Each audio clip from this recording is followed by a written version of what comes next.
Hello.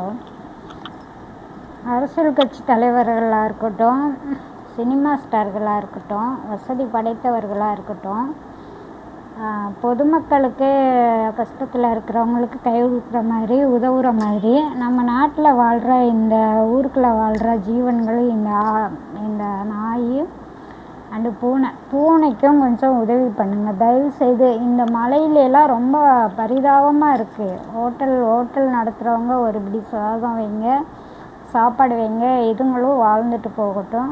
ஏன்னா இறைவன் இதெல்லாம் இரக்கம் இருக்கா, மக்களுக்கு இரக்கம் இருக்கா அப்படின்னு சோதிக்கிறதுக்கு தான் இறைவன் ஆடு மாடு நாய் கோழியெல்லாம் படைச்சி விட்டுருக்கிறாரு. அதை வச்சு சாப்பிட்றோம். அது ஆதி காலத்துலேருந்து தொடர்ந்ததுனால அதை விட முடியலை, சாப்பிட்றோம். இந்த நாய் பூனையை யாருமே இதை திரும்பி பார்க்குறதில்ல. கடந்து போகிறாங்க. நான் மட்டும் என்னை போல் ஒரு 1-2 பேர் தான் இதை இறக்கப்பட்டு திரும்பி பார்க்குறாங்க. முழுக்க நான் சொல்கிறேன், மறுபடியும் சொல்கிறேன், அரசியல் கட்சி தலைவர்கள், அந்த சினிமா பிரபலங்கள், வசதி படைத்தவங்க பொதுமக்களுக்கு உதவுறதை தவிர இந்த நாய் பூனைகளுக்கும் ஒரு உதவி பண்ணுங்கள். அதுவும் நம்ம நாட்டில் வாழ்ந்துட்டு போகட்டும் ஊருக்குள்ளே. ஏன்னா இறைவன் படைச்சி விட்டதே இரக்கம் இருக்கான்னு சோதிக்கிறதுக்கு தான் படைச்சி விட்டுருக்குறாரு. ரொம்ப எல்லாருமே பார்த்துட்டு கடந்து போகிறீங்க. காரில் இல்லைலாம் நாளாக வரும்போது, பஸ்ஸில் வரும்போது எந்த பூனை தென்பட்டாலும் சரி, நாய் தென்பட்டாலும் சரி, நான் முதல்ல அதை தான் பார்க்குறேன். மனுஷங்களையும் பார்க்குறேன். எனக்கே கீழே இப்போ சமீபத்தில் கூட போன வாரம் நான் டி நகர்லேருந்து பஸ் ஸ்டாப்பில் இறங்கியிருக்கேன். பையன் வண்டி எடுத்துகிட்டு வரணும். ஒரு முதியவர் கேட்குறாரு, இந்த ஒரு இது மேலே சாஞ்சிட்டு இருந்தேன், அங்கே சாஞ்சிட்ருக்கேன் அந்தம்மா, அதில் ஒரு ஆபத்து இருக்குது அப்படின்னாரு. சரின்ட்டு நின்றுட்டுருக்கேன். அவர்கிட்ட நான் திருப்பி கேட்குறேன், ஐயா எங்கே போகணும்?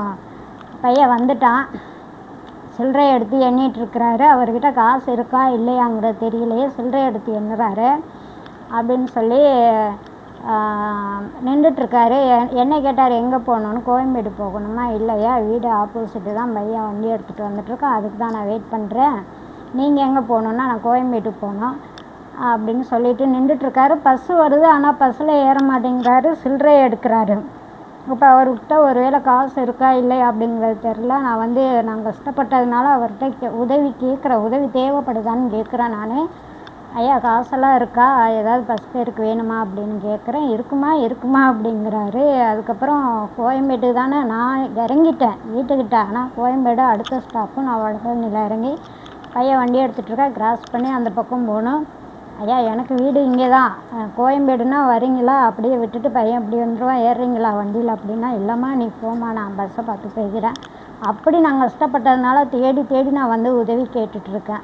ஸோ மனுஷங்களாக இருக்கட்டும், வயசானவங்களாக இருக்கட்டும், இந்த பிராணிகளாக இருக்கட்டும், இந்த மாதிரி எல்லோரும் இருந்தால் யாருமே கஷ்டப்பட மாட்டாங்க. எல்லாம் ஒரு நல்ல வாழ்க்கை வாழலாம். எல்லாருமே இரக்கத்தோடு இருங்க, கேட்டு உதவி பண்ணுங்கள். நான் கூட என் பையன்கிட்ட யாராவது லிஃப்ட்டு கேட்டால் பசங்கள்கிட்ட மட்டும் கொஞ்சம் ஜாக்கிரதையாக இரு. என் பையன் இப்போ தான் வண்டி வாங்கினோம், நாங்கள் ஒரு 10 பேருக்கு லிஃப்ட்டு கொடுத்துருப்பான். யாராவது முக்கியமாக லேடிஸ்க்கெல்லாம் கேட்டு ஏற்றிட்டு போவான். சில பேர் பயப்படுவாங்க, சருன்னு போவாங்க. என் பையன் யாராவது அதாவது நிற்கிற பொசிஷனை பார்த்தே யாராவது லேடிஸ் எல்லாம் நின்றா ஏற்றிட்டு போகிறான். நான் அந்தளவுக்கு சொல்லி கொடுத்துருக்கேன். உதவி செய்யும் முதல்ல உதவியை கண்டறிஞ்சு செய்ய, யார் கஷ்டத்தில் இருக்கிறாங்கன்னு கண்டறிஞ்சு செய்ய, ஏன்னா கேட்க தயக்கப்படுவாங்க அப்படின்ட்டு. ஸோ அந்த உதவி இரக்கம் இருக்கணும், உதவி செய்யணும். ஏமாந்து போயிட்டால் கூட 1-2 முறை பரவாயில்ல, நான்லாம் ஏமாந்து போயிருக்கேன், அதனால் இன்னும் தாழ்ந்து போகலை. திரும்ப சொல்கிறேன், கேட்டு உதவி செய்யுங்க, கண்டறிஞ்சு உதவி செய்யுங்க, அதுதான் முக்கியம். யாராவது கேட்க தயக்கத்தில் இருப்பாங்க. நான்லாம் எவ்வளோ தயக்கத்தில் இருந்தேன், கூட பிறந்தவங்களே பண்ணலை. ஏதோ ஓரளவுக்கு அனுபவத்தால் இந்த அளவுக்கு வந்திருக்கேன். இப்போ நான் 4 பிராணிகளுக்கு உதவி பண்ணிகிட்ருக்கேன். எனக்கு தெரிஞ்ச ஒரு வயசானவங்க அப்படி நான் எப்போ டி நகர் போனாலும் என்கிட்ட நானே கொடுத்துருவேன். இல்லை என்கிட்ட அணுகிறவங்களுக்கு ஒரு 5, 10, 15 கொடுத்துட்டு தான் வர்றது உண்டு. அதனால் கண்டறிஞ்சு முதல்ல உதவி பண்ணுங்கள். யார் கண் கலங்குறாங்கன்னு பார்த்து கண்டறிஞ்சு உதவி பண்ணுங்கள். அவங்களும் வாழுவாங்க, நம்மளும் நல்ல வாழ்க்கை வாழலாம்.